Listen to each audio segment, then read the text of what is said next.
দাপটের সাথেই সিএফএল অভিযান শুরু করলো মোহামেডান স্পোর্টিং। প্রথম ম্যাচেই গোলের মালা ওয়ারিকে।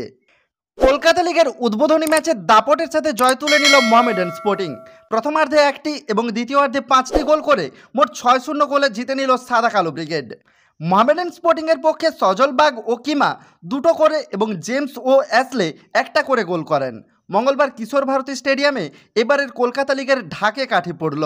বর্ণময় উদ্বোধনী অনুষ্ঠানে সবাইকে সুরের মূর্ছনায় মাতালেন জিৎ গাঙ্গুলি।